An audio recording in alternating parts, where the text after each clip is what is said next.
Ladies and gentlemen, I'd like to read a telegram we just received. Final ballot tabulation shows Dragnet has won Michael Award for Best Radio and also for Best Television Mystery Program in 1952. 20,090 qualified members participated in nominations in final ballot. Congratulations and best wishes. Ed Bobley, President, Academy of Radio and Television Arts and Sciences.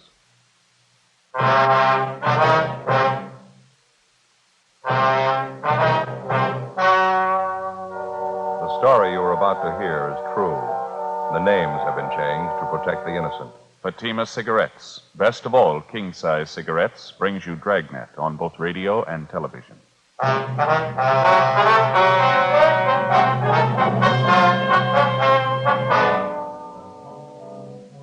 You're a detective sergeant. You're assigned a robbery detail. A United States mail truck is held up and robbed. 22 sacks of registered mail are taken. The holdup men escape. There's no lead to their identity. Your job? Get them.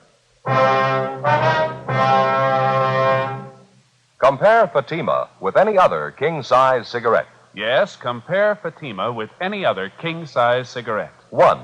Fatima's length filters the smoke 85 millimeters for your protection. 2. Fatima's length cools the smoke for your protection. 3. Fatima's length gives you those extra puffs, 21% longer than standard cigarette size. Fatima gives you more for your money. And in king-size Fatima, you get an extra mild and soothing smoke, plus the added protection of Fatima quality.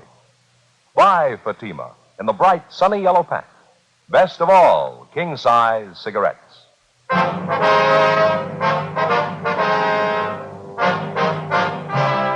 Dragnet, the documented drama of an actual crime. For the next 30 minutes, in cooperation with the Los Angeles Police Department, you will travel step by step on the side of the law through an actual case transcribed from official police files.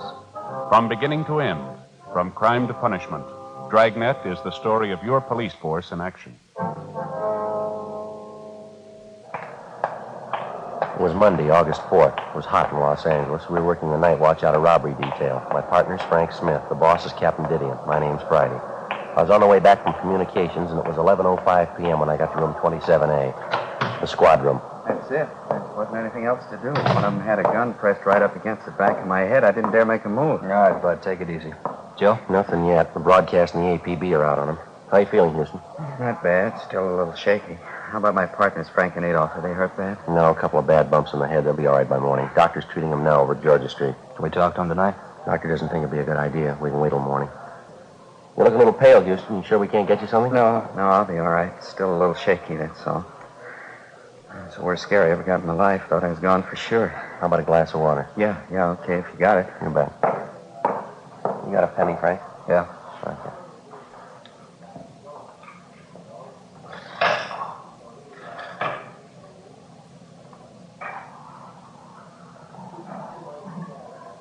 Just talking about the getaway car when you came in, Joe.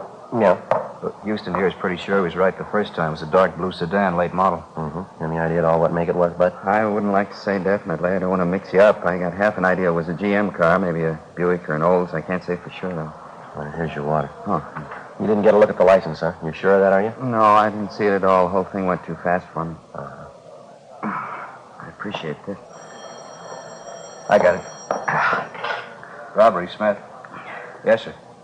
Oh, yeah, Inspector. Mm-hmm. Yeah, I see. Yeah, we'll be here for a while. Yeah, 27A. Right, thank you. Goodbye. You got it.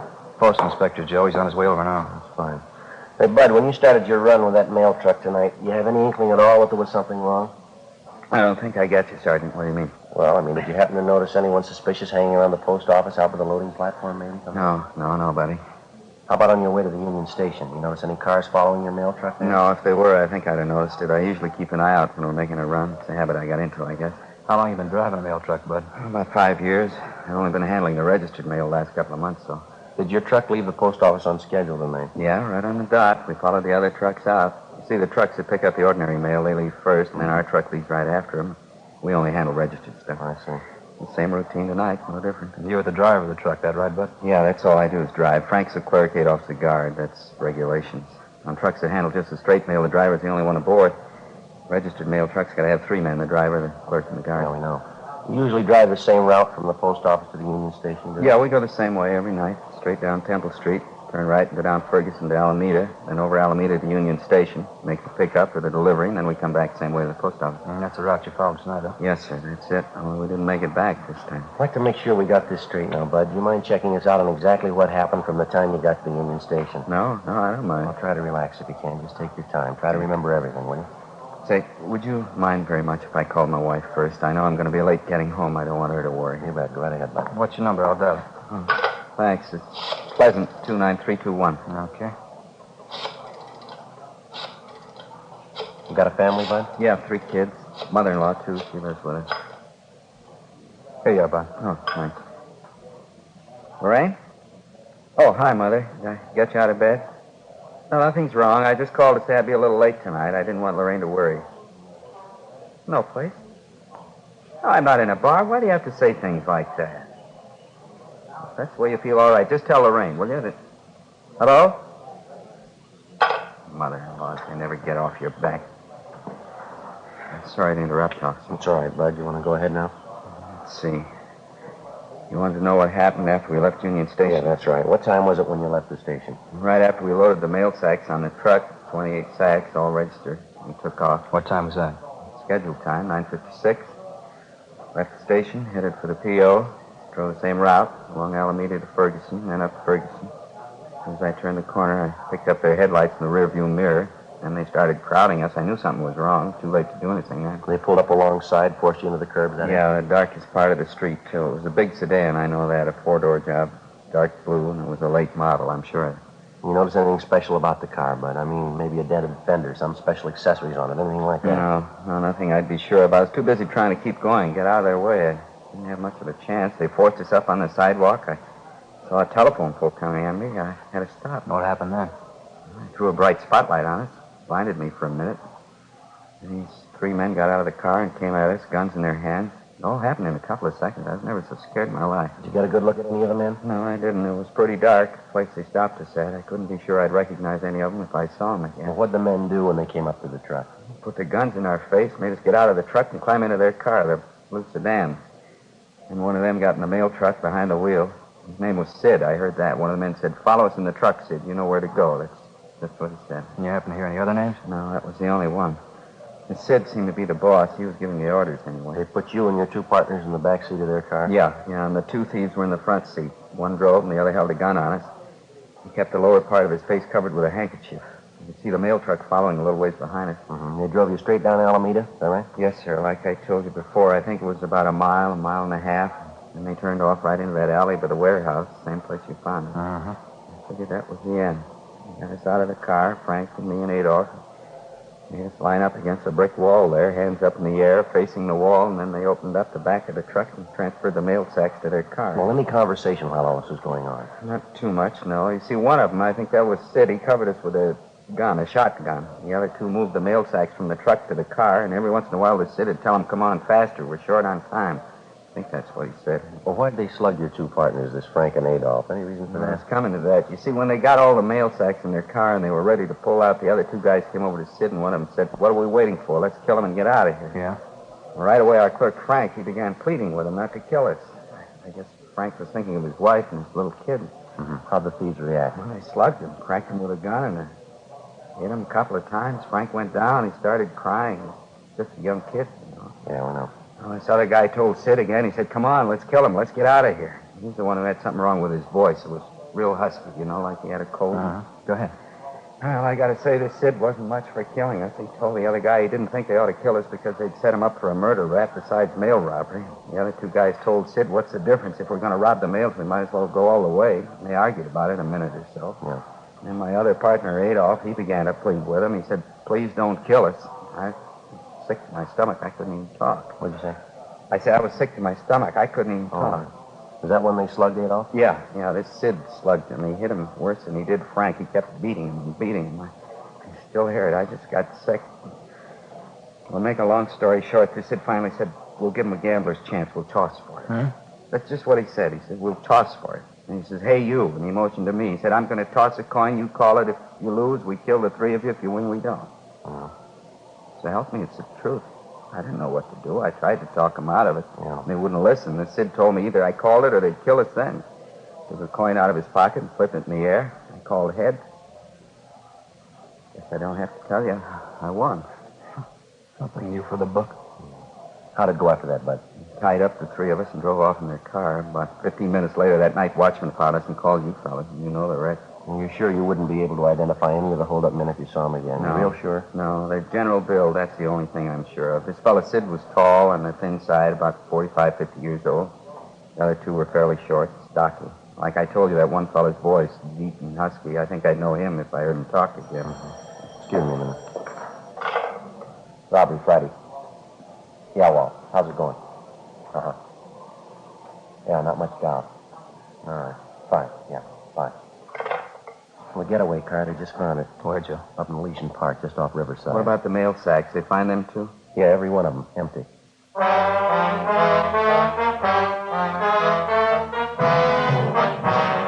According to the report we've received, the getaway car was found parked in a clump of shrubbery on the edge of Elysian Park, about half a mile from Riverside Drive.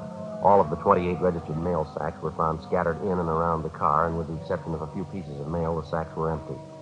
A crew from the crime lab was dispatched immediately to the scene to check the car and the mail sacks for fingerprints and to cover the entire area for physical evidence. The mail truck was also gone over for prints at the point where it had been located. The officers at the scene, Sergeants Bitteroff and Gonzalez, continued the investigation on their end. 11:50 p.m. After the inspector from the post office department arrived, we continued our interview with Bud Houston, one of the three victims of the mail truck robbery. We ended the interview a few minutes after midnight, and Houston was driven to his home. The following morning, along with the postal inspector, Frank Smith and I talked to the other two victims, the clerk and the guard, who were with Houston at the time of the holdup. They could add nothing to what their partner had already told us. The investigation went on. Every possible angle was checked and rechecked. 3 days passed. Nothing. Thursday, August 7th, 5:40 p.m. Hi, Joe. How'd you make out? Oh, it's sour. Nothing at all. The guy wasn't even in town the night of the holdup, and you can prove it. You have any luck? No better than yours. I might just as well have taken the day off for all the good we did. Nothing from the stats office, huh? No. Last one we asked for won't be ready till tomorrow. It's getting a little embarrassing, Joe. We got them checking practically every robbery card they've got. M.O. description, only a few of them come close. We've already ruled them out as possible. The one you just checked on, that was the last. About does it. Might as well close up shop for the day, huh? You ready? Yeah, let's go. All right. I'll sign us out. All right.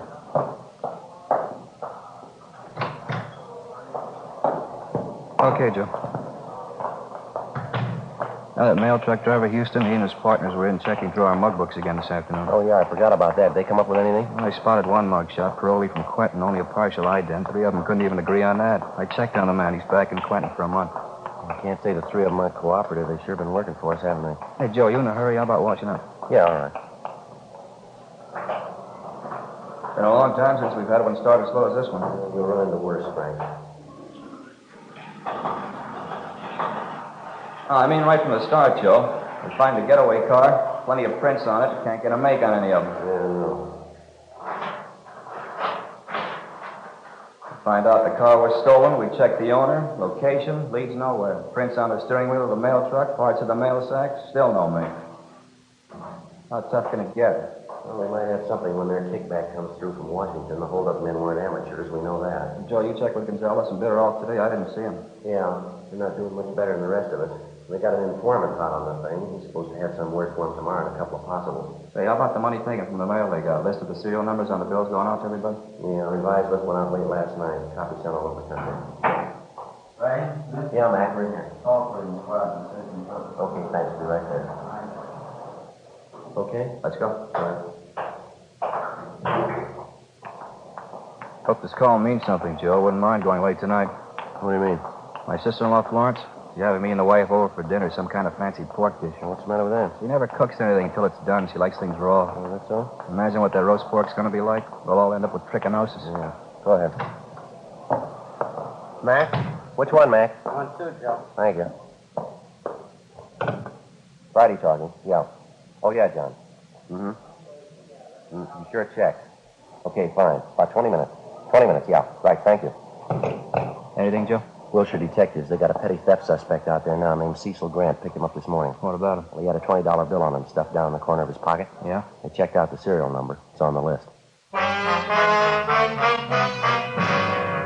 6:05 p.m. Frank and I got in the car and drove out to Wilshire Station, where we double-checked the serial numbers on the $20 bill taken from the petty theft suspect, Cecil Grant. It checked out. The officers at Wilshire Division had already made a run on Grant through R&I, but outside of one other arrest for petty theft, he had no further criminal record. His fingerprints had been checked, but they failed to tie in. The suspect was taken from his cell to the interrogation room, where Bill and I questioned him. He talked a lot, but he didn't say much. Well, now, look, there ain't any reason to get mad. We can settle this thing without a big rhubarb. No reason to get mad. 28 sacks of U.S. mail, mister. A couple of men slugged till they couldn't stand up. We figure that's a good reason. All right. I know. Why bring your troubles to me? That wasn't in order. You got a piece of the loot, a $20 bill. You had it in your pocket. You admit it's yours. All right, so what? The holdup's still fresh. It ties you in close, Cecil. You're warm enough for us. What do you mean? What are you getting at? You don't need me to explain it. You got a piece of the loot. You say the bill must have been in your pocket for at least a day. That's right. Then it's a good chance you were in contact with the thieves. Either that or you're one of them. I'm not. You know that. Couldn't have been there. I got an alibi. Now, face it, Grant. You're not going to alibi that $20 bill. Now, how about it? I don't know. I told you I don't know. If it's not your job, you better check us out, Cecil. Robbing the U.S. mail. I think you know what that gets you. I don't know. Money was in my pocket. I just don't know. 25 years, 30, maybe 35. If you're not in, why fool with it? How about it, Cecil? I'm not in. You know that. Then what about the 20? What about it? Well, this is the way it happened. Guy owed me a 20. Owed it to me for 6 months, maybe more. Tuesday he came around, paid off. Gave me that bill you got. This last Tuesday? That's right. Thought it was funny, but he's a nice guy. I didn't want to make trouble. How do you mean? Well, when he paid me the 20 back, he said, well, look, the bill isn't phony, but don't let it out for a couple of days. Bill's okay, but just sit on it, maybe a week or two. That's just what he told me. Who was it? Where did we find him? Well, he's a nice guy, friend. I don't want to make trouble. It's already made. Now, what about it? Johnny Carter, 380 Nashville Avenue, apartment 2.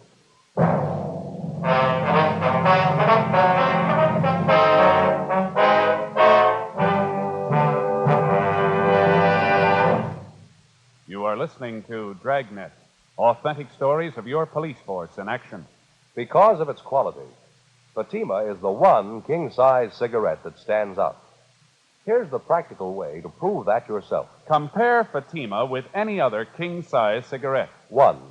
Fatima's length filters the smoke 85 millimeters for your protection. 2. Fatima's length cools the smoke for your protection. 3.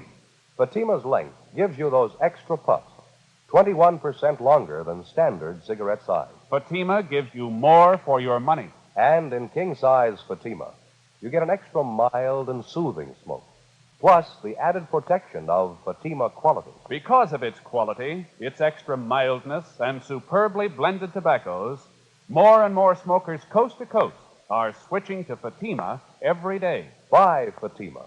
Your money back plus postage if you're not convinced Fatima is better than the king-size cigarette you're now smoking. Just return the pack and the unsmoked Fatimas by August 1st, 1952. Fatima, Box 37, New York 1. Add to your smoking enjoyment. Smoke king-size Fatima, extra mild and soothing, plus the added protection of Fatima quality. Get Fatima in the bright sunny yellow pack. Best of all, king-size cigarettes.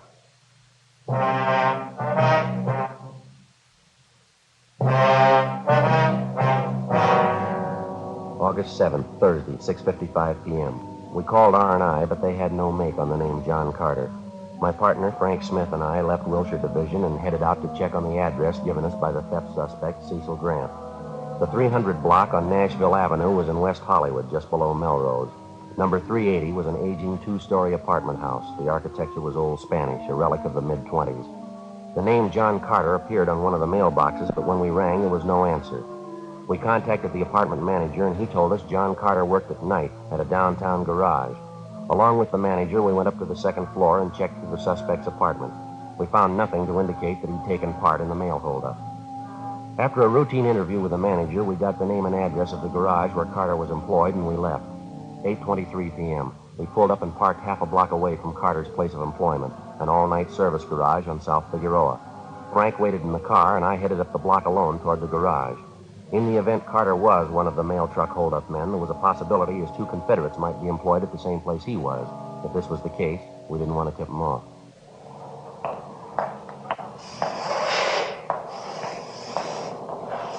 Hi. Yeah, you want something? Yeah, I do. I need a little help if you got the time. I don't know. I'm busy right now. What's the matter? I got my car stalled down the street there. I can't figure out what's wrong. The lousy thing just stopped on me. All right. Check the gas tank? Yeah, nothing as simple as that. I got almost a full tank. Well, I hate to bother you. You think you could come down and take a look at it? It's not far, just a half a block down the street. I'm pretty busy. You can see that. I don't know. Sure appreciate it if you give it a look. I'm not much of a mechanic myself. Probably something real small. My car's almost new. I don't know. Just a minute. All right, that's going to have to do. It's $2.50 service charge. I have to leave the garage. I guess you know that. Okay, that's all right with me. I got to get that car started. You pay in advance. We've had too many hassles on this before. Okay. There you go. Yeah, okay. Just down the street, you said? Yeah, down this way. Okay. I don't know what happened to the lousy thing. It just quit on me. Nice night. What'd you do, pound on a gas pedal, flood the carburetor? No, I don't think so. I kept trying the starter when the thing quit on me. There's an automatic choke on the car, though. Maybe that had flooded. I don't know. A half a block now. Which one's your car? Straight ahead there, the gray sedan. Oh, yeah. This one right here. Okay, get the hood open. Well, never mind that, mister. Just get in the car. All right, Frank. Oh, what's this? Police officer, his identification. Get in the car. What's the matter? What is it? Come on, in the car. Hey, what's the pitch? What's it all about? Your name, John Carter, address 380 Nashville Avenue? I don't know what you're talking Is about. that your name and address? All right, it is. What about it? Get him behind you. Help him, Frank. Yeah. All right, that's good. What are you trying to pull? What's this about? U.S. mail robbery, Carter. I want to talk to you downtown. I don't know anything about any mail robbery. What are you talking about? Nothing to worry over. If you're cleared, you'll be back on the job in an hour. Well, why pick me? I work at garage. It's my bread and butter. Why don't you go ahead and arrest the newsboy down corner? Same thing. No, there's a big difference. Yeah, you name it. A $20 bill. 9:05 p.m. After checking with the garage manager to make sure none of his employees were possible accomplices of Carter's, we drove the suspect back to the city hall, took him to the interrogation room, and started to question him. In the space of an hour and a half, he gave us 3 alibis, supposedly accounting for his whereabouts the night of the mail truck robbery. In the same period of time, we checked out each of the 3 alibis by phone calls. Every one of them was alive. The questioning went on. 11:30, midnight, 12:30 a.m. We sent out for coffee. 1 a.m., 1:30. We stayed on it. 2 o'clock, 2:30, 3 a.m. It was like any other interrogation. It's a lot tougher to keep asking the questions than to answer them. We were as tired as the suspect, but he had one big advantage. We had to keep pressing, and we couldn't afford to show our fatigue. All he had to do was to say no and refuse to answer the questions. At a few minutes before 5 a.m., we called a halt to the interrogation, but not before we gained a point. Apparently, by a slip of the tongue, Carter gave us the name of the girl he was keeping company with and also her place of employment. After we booked Carter on suspicion of 211 PC, and after we picked up 2 hours' sleep, we located the girlfriend, a Grace Nelson, at her place of employment, a telegraph office at Alpine and South Flower. All I know is I met John about 3 months ago. His family's from Cedar Rapids, same as mine. There's nothing wrong with John I know of. You know any of his friends, Miss Nelson, any good people he has dealings with? Not personally, I don't. Heard him talk about some, though. Why, what's the matter? Do you remember any of the names, Miss Nelson? Let's see. He's always talking about Sid. I don't know his last name, though. Don't know where you'd find him. And then there's Sammy. Don't remember his last name either. Met Sammy once, but don't know where he stays. You notice anything unusual about Mr. Carter the last week or so, ma'am? I mean, anything peculiar, anything out of the ordinary? Anything peculiar? No, I don't think so. John's been just as nice as ever to me. I like him very much. Matter of fact, he's been nicer than he's ever been. How do you mean, miss? Well, for my birthday, last Wednesday. Yeah. Well, he was so sweet about it. Really sweet. He gave me $400. Gave it to me in cash. Told me to go out and buy what I wanted. Wouldn't you say that's sweet? Have you any of that money left, Miss Nelson? Why, yes, of course I have. See, right here in my purse. See, right there. More than half of it. Carter tell you where he got this money, Miss Nelson? Gambling game. He said he wanted the cards. What's wrong? Serial numbers, ma'am. This money was taken in a holdup, U.S. mail. We've got a pretty good reason to suspect Carter. You mean John's a thief? That's how he got the money? I can't believe it. Afraid it's true, ma'am. So hard to believe. I hope you don't think I had anything to do with it. Robbing people, nails. Are you sure it's John Carter you want? Yes, ma'am, we're pretty sure. We understand you were pretty close to him. He said the two of you were going to get married. I don't know. We did have it said at one time, but now I don't know. I have people in this town, my whole family. I couldn't let this get out now. You're willing to admit the $400 you got came from John Carter, the same bills that he gave him to you? I don't know. I love John. I don't want to hurt him. I really love him. Tell me the truth. What's going to happen? Well, he's going to be charged with robbery, ma'am, holding up a U.S. mail truck, taking 28 sacks of registered mail. John? John Carter? That's right, him and 2 others. I'd like to ask you one more question, miss. Do you have any idea what Carter was up to? The robbery, I mean? Me? Of course not. No idea at all. I love John. I loved him for what I thought he was. Go through anything for him. I love him. Just wouldn't make any sense, though, would it? Ma'am? Going to jail for him. Just common sense. You can't love anybody that much. That afternoon, we had the suspect, John Carter, brought from his cell to the interrogation room where he was confronted with the testimony of both Cecil Grant and Grace Nelson, 2 of the people he'd given some of the stolen money to. Another hour of interrogation and Carter broke. He admitted taking part in the holdup and gave us the name of his partner. He named as the leader and mastermind of the robbery a Sidney Grover at an address in Highland Park. Frank and I checked it out. Yeah. Police officers, you Sidney Grover? Yeah. I'm not feeling so well. Can't you come back later? Not feeling well at all. It's kind of important, Grover. Like to talk to you downtown? Come back later, huh? A little later on. I got so many troubles right now, please. I'd like to talk to you about a holdup, Grover, a mail truck. We got the 2 men who worked it for you. They gave us the whole story. 2 men? What do you mean? Can't you see I got troubles? Please don't bother me. Come back later, huh? Bad trouble. You better get your coat, Grover. Got to talk to you downtown. Look, don't you understand? My son's left me, my only boy. He packed his bag, he walked out. He left me. Afraid that's your problem, mister. He said he didn't want any part of me. He had an argument. He didn't like what I was doing. Big argument. He slapped my face, my own boy, and he walked out. Slapped my face. All right, you want to get your coat? Yeah, okay. Mail job, is that it? Got the other 2? Yeah, we got them. All right, no argument. I didn't try to run away. I guess you can see that. My boy said it was a crook. We argued. He slapped me, walked out. How come, Sergeant? I wouldn't know. Let's go, Grover. A sour story, huh? Old man trying a mail robbery. I'm 55. I don't look it, do I? Kid slapped my face. He said I was a crook. I couldn't hit him back, my only boy.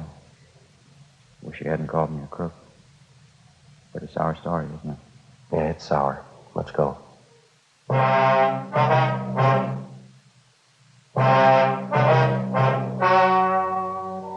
story you have just heard was true.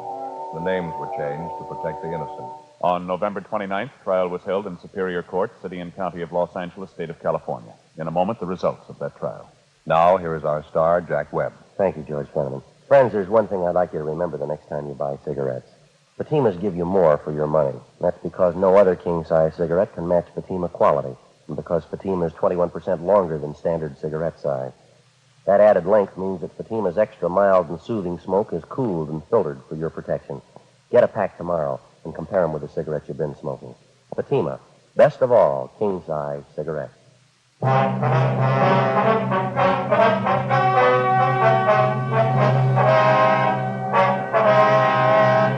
Sidney Allen Grover, along with his 2 accomplices, John Harold Carter and Samuel Maxwell Johnson, were tried and convicted of robbery in the first degree, 1 count, and assault with a deadly weapon, 1 count. All 3 are serving their terms in the state penitentiary. First-degree robbery is punishable by imprisonment from 5 years to life. Assault with a deadly weapon is punishable by imprisonment for not less than 1, nor more than 10 years.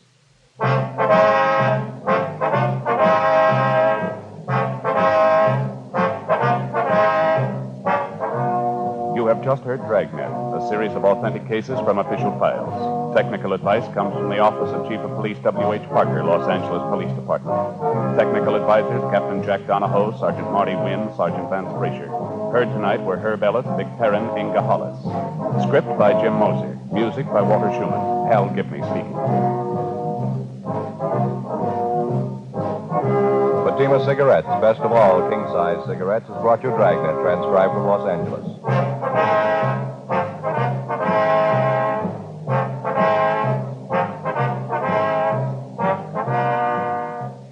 Now, it's Counter Spy on NBC.